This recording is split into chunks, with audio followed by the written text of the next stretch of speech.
السلام علیکم ناظرین، میرا نام معتصم نذیر ہے اور آپ دیکھ رہے ہیں ہمارا یوٹیوب چینل۔ پچھلے 12 گھنٹے میں جو عام ڈیولپمنٹس ہوئی ہیں اس حوالے سے تفصیل سے بات کرتے ہیں۔ سپریم کورٹ کی کل پہلی قسط آپ نے دیکھی، جس طرح سے وہاں پر جناب تماشے لگے ہوئے ہیں اور جو پنگے وہاں پر چل رہے ہیں۔ میں معذرت چاہتا ہوں، میں ایسے الفاظ استعمال کر رہا ہوں، لیکن میں اور کیا کہوں۔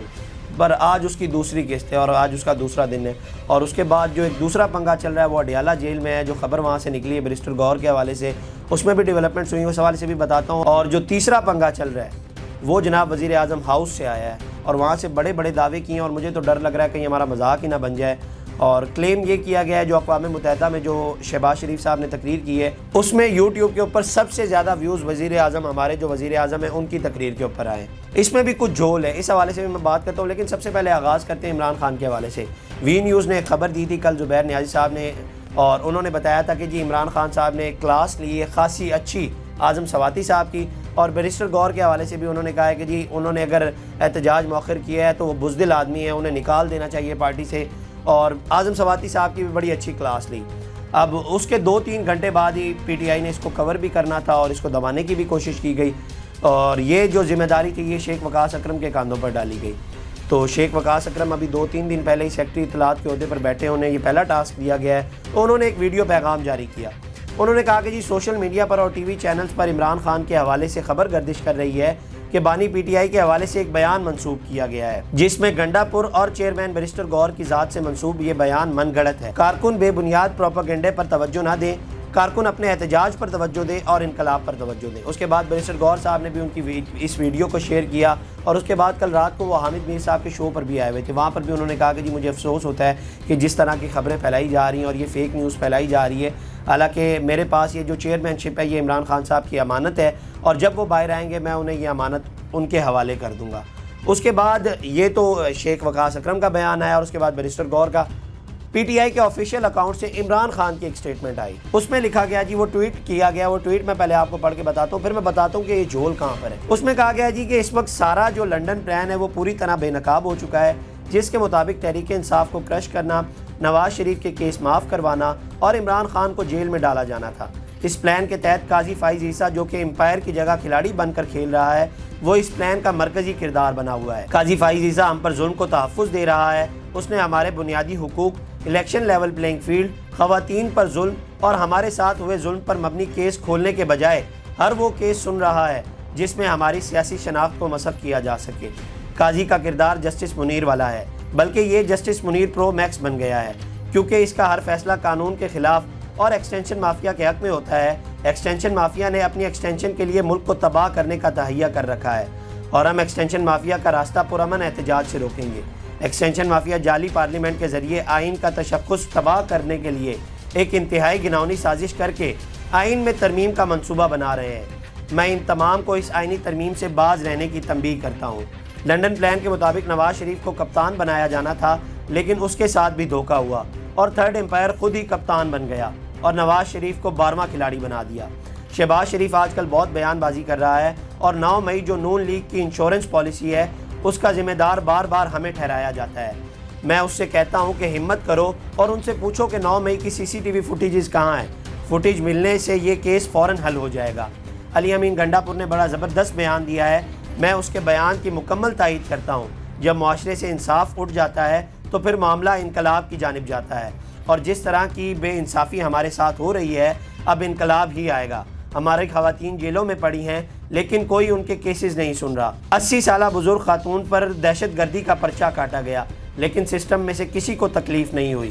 ہم نے ہمیشہ پرامن احتجاج کیا، ہمیشہ قانون کا احترام کیا، لیکن یہ قانون اب ہمیں تحفظ دینے سے قاصر ہے۔ میں راولپنڈی کی عوام کو خراج تحسین پیش کرتا ہوں، جس طرح انہوں نے فسطائیت کا مقابلہ کیا، جہاں ان پر آنسو گیس، شیلنگ اور سیدھی گولیاں ماری گئی، لیکن راولپنڈی کی عوام نے زبردست مقابلہ کیا۔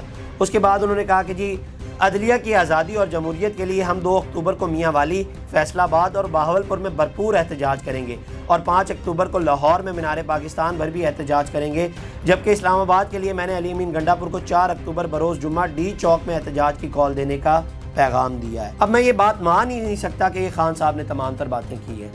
یہ خان صاحب نے کچھ چند ایک باتیں کی ہوں گی، اور آگے جو ایڈیٹرز ہوتے ہیں، اب یہ جو پولیٹیکل ونگز ہوتے ہیں نا، ان کے آگے ایڈیٹرز ہوتے ہیں، اب وہ ایک بات انہیں کہتے ہیں اور انہیں کہتے ہیں کہ یار اس کے 3-4 پیراگرافز بنا دینا اور آپ یہ خبر شائع کر دینا۔ اب میں مان نہیں سکتا کہ خان صاحب نے بات کی ہے۔ اب یہ خبر اور جو وی نیوز نے خبر کی یہ دونوں آپس میں انٹرلنک نہیں کر رہی. اب وہ خبر ایک ڈیفرنٹ ہے. وہاں پر اس خبر میں ایسی کوئی تصدیق نہیں کی گئی کہ انہوں نے بیرسٹر گور کے حوالے سے جو باتیں کی گئی ہیں. میں آپ کو بتایا نا کہ ایڈیٹرز ہوتے ہیں, ایسا ماضی میں نون لیگ کی ایک ایم پی اے تھی, وہ بڑا کرتی تھی اس طرح سے, اور ایک خبر ہوتی تھی وہ ایک لائن دیتی تھی, وہ 3-4 پیراگرافز کی ایک لائن دے دیتے تھے ان کو پوری, وہ ایک لائن کو مطلب اس کی تشریح کر دیتے تھے. اب اس خبر کے بعد جو وی نیوز والی خبر ہے جس میں یہ کہا گیا ہے کہ جی احتجاج کو مؤخر کس نے کیا ہے, اور اس کے بعد بیرسٹر گور کے حوالے سے جو تمام تر باتیں ہیں اس کی تصدیق کرتی ہیں عمران خان صاحب کی بہن علیمہ خان صاحبہ.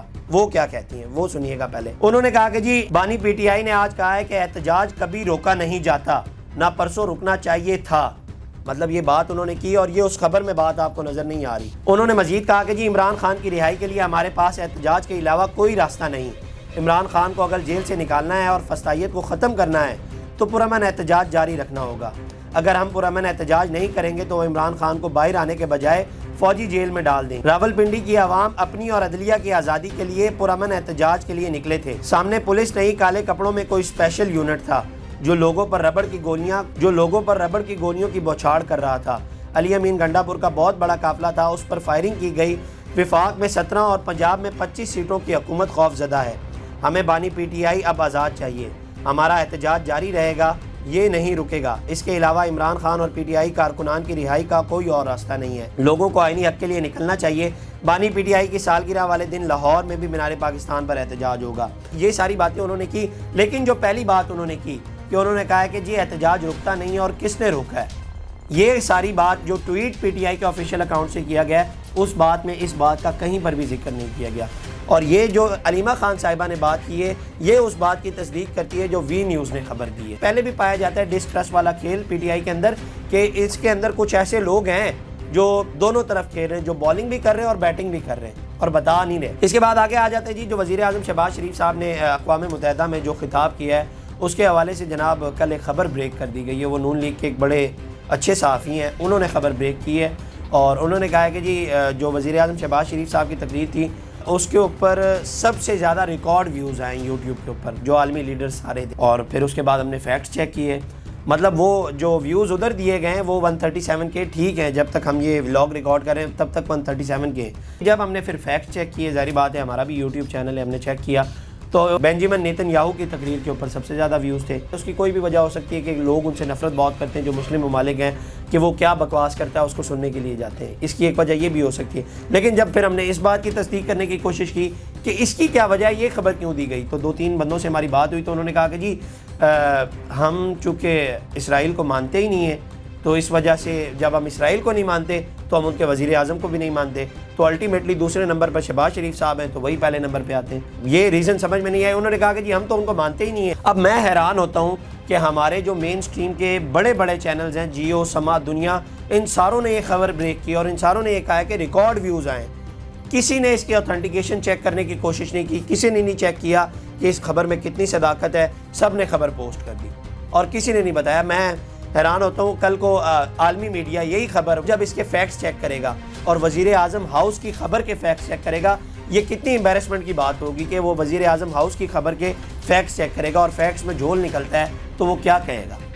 مطلب کتنی بدنامی ہوگی. اور مجھے ڈر لگ رہا ہے کہ یہ ہمارا مذاق ہی نہ بنا دیا جائے. مطلب آپ دیکھیں کہ ہمارے مین سٹریم کے چینل نے خبر کی تصدیق کرنے کی بھی کوشش نہیں کی, اتنی بھی انہوں نے کوشش نہیں کی کہ ہم اس کی اوتھینٹیکیشن چیک کر لیں کہ اس میں کتنی صداقت ہے. اس کے بعد آگے آ جاتے ہیں جی اب سپریم کورٹ والے معاملے پر آ جاتے ہیں جو 63A والا معاملہ چل رہا ہے. پس منظر میں نے آپ کو کل بتایا کہ جس طرح سے جسٹس منیب اختر نے بیٹھنے سے انکار کر دیا بینچ میں, اور اس کے بعد چیف جسٹس نے کہا کہ ہم انہیں کنونس کرنے کی کوشش کر رہے ہیں, لیکن اس کے بعد وہ 4 لوگوں کے بینچ کے ساتھ ہی بینچ بیٹھا. اب اس کے بعد جسٹس منیب اختر نے دوبارہ خط لکھ دیا ہے. انہوں نے کہا کہ جی ایک تو آپ میرے بغیر کیسے بینچ بٹھا سکتے ہیں, مطلب جب تک 5 لوگوں کا بینچ مکمل نہیں ہونا تھا قانونی طور پر تو بینچ بیٹھ ہی نہیں سکتا, آپ کس طرح سے بینچ بٹھا سکتے ہیں. اور اس کے بعد انہوں نے کہا کہ جی آپ فیصلہ کس طرح سے دے سکتے ہیں جب بینچ ہی مکمل نہیں ہے.